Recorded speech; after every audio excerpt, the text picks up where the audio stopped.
¿Qué tal, camaradas vitales socialistas? Los saludos amigo Eric el Rey Castañeda. Una vez más para invitarlos a que se suscriban a mi canal de YouTube Eric Castañeda Ochoa. En Facebook me encuentran como Eric Vikingo y en Instagram como Águila Vikingo 23. También ya cuento con mi canal de WhatsApp como Rayleigh Bunbury. ¿Sí? Ahí pueden contactarme, ¿sí?, para compartirles contenido relacionado con las temáticas que hemos estado tratando sobre lo que es la historia tanto de México como universal. Muy bien, espero estar en contacto con ustedes para seguirnos aventurando en este enigmático mundo de la nuevamente de la historia tanto de México como universal. Muy bien, hoy en Historia Universal vamos a hablar acerca de la dictadura estalinista. Para ello es importante aplicar así que la metodología que mencioné en su momento Monsieur Jérôme Bachet, saludos donde quieras que se encuentre, Dr. Jérôme, en la cual para entender un determinado suceso o acontecimiento histórico es importante conocer la vida y obra del personaje principal, y tal es en este caso la figura central de Joseph Stalin. Joseph Stalin, sí, para poder entender el stalinismo es importante conocer brevemente a Joseph Stalin, quien sin duda alguna formó parte de este movimiento revolucionario iniciado por Lenin, para derrocar el régimen zarista que mantenía a Rusia en una condición verdaderamente deplorable, sobre todo ya que habíamos mencionado en sesiones anteriores en las condiciones de hambruna en la que Nicolás II tenía a la nación del norte de Euroasia,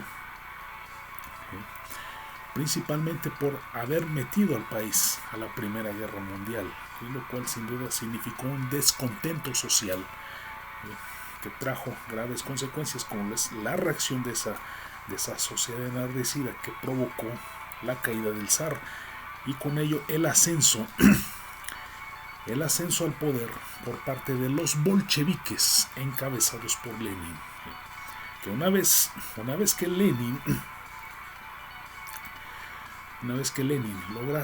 logra derrotar tanto al zarismo como incluso a los grupos opositores, inclusive las propias potencias que apoyaban al zarismo, las potencias europeas que apoyaban al zarismo, pero al final terminaron abandonándolos, ¿sí? Y con ello le fue fácil al movimiento de Lenin finalmente triunfar y con ello adquirir gran popularidad, gran poderío, y con ello se consolida como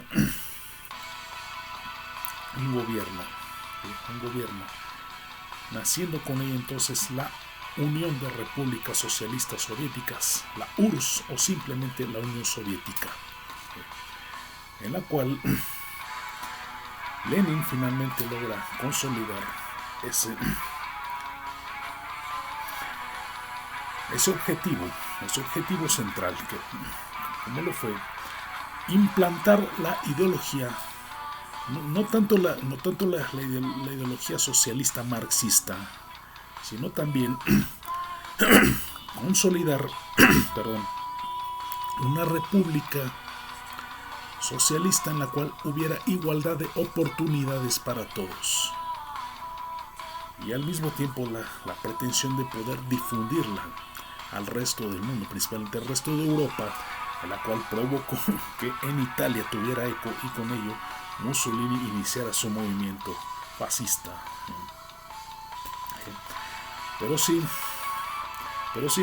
volviendo nuevamente a esta temática, Lenin lograba entonces su objetivo central, ¿sí?, consolidar a Rusia como una república socialista libre de desigualdad social. Pero ocurre que Lenin no duraría mucho una vez logrado ese objetivo, porque resulta que durante el movimiento, hay que recordar que la Revolución Rusa se dividió en 3 etapas, como fue la caída del zarismo, la revolución bolchevique, al mismo tiempo la guerra civil. Durante esa guerra civil, que más que todo fue una disputa interna, Lenin sufre un grave atentado que le deja graves secuelas que a la postre le causarían la muerte. Y una vez muerto Lenin, llega en su lugar Joseph Stalin. Joseph Stalin, que nace en 1878 en Georgia, que es un pequeño país que llegó a pertenecer justamente a la Unión Soviética, y que sin duda alguna apoyó el movimiento de Lenin, al mismo tiempo que desempeñó diversos cargos públicos, principalmente el de secretario general del Partido Comunista, y al mismo tiempo presidente del Consejo Civil de la Unión Soviética. Esos importantes cargos, sin duda alguna, le permitieron un importante ascenso y sobre todo un gran liderazgo, ¿sí?, el cual asumió de forma autoritaria. Y es que, como les había mencionado, es tras la muerte de Lenin que Stalin finalmente asciende al poder en la Unión Soviética, y a diferencia de Lenin, que pretendía difundir el socialismo en el resto del mundo, con la llegada de Stalin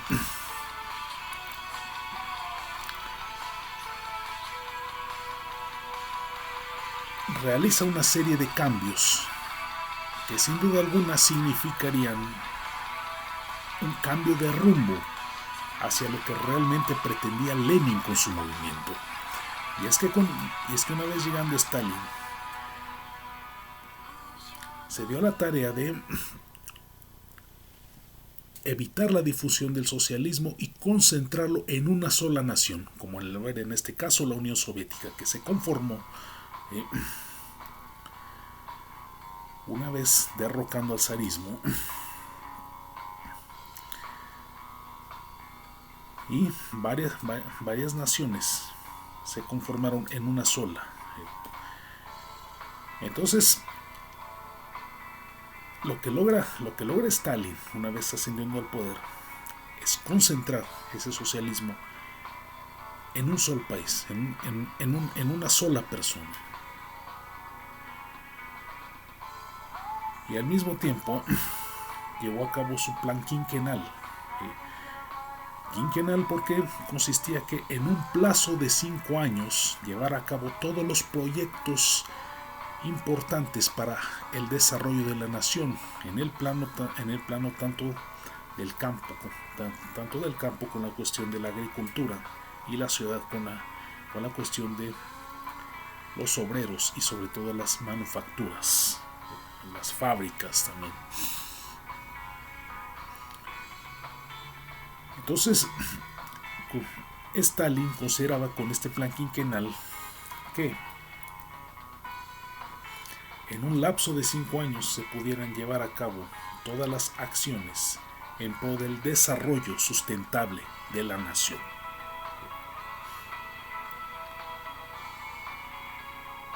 Y al mismo tiempo de llevar a cabo el proyecto de desarrollo de la Unión Soviética,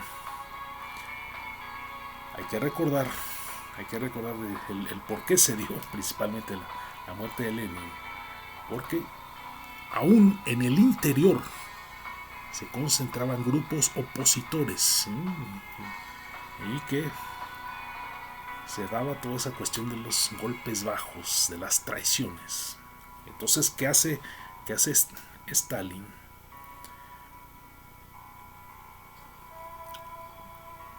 Se da la tarea también de buscar cómo eliminar esos grupos de oposición. De hecho, incluso Stalin, ahora sí que tenía sus, aplicando el lenguaje moderno, sus haters. Así que, es decir, tenía sus críticos. Uno de ellos, León Trotsky, quien fue exiliado de la Unión Soviética. Mas sin embargo lo persiguió hasta asesinarlo, en donde se refugió, que fue en México, donde por cierto fue amante de Frida Kahlo. Es un dato importante a destacar. Pero es a pie de página, pero sí, una muestra de cómo, más bien el principio, de cómo Stalin sería verdaderamente implacable y sobre todo despiadado con sus opositores y con quienes consideraba enemigos de la revolución, enemigos del socialismo. Por eso, una vez asumiendo el poder, comenzaría una serie de persecuciones hacia los grupos opositores internos dentro de tanto del propio Partido Comunista como de la propia Unión Soviética,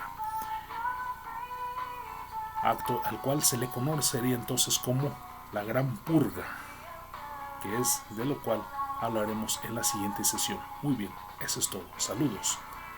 El rock es cultura, historias de amor, ojos que miran con ilusión, funciones divinas entre los dos, imposibles de borrar, historias de amor.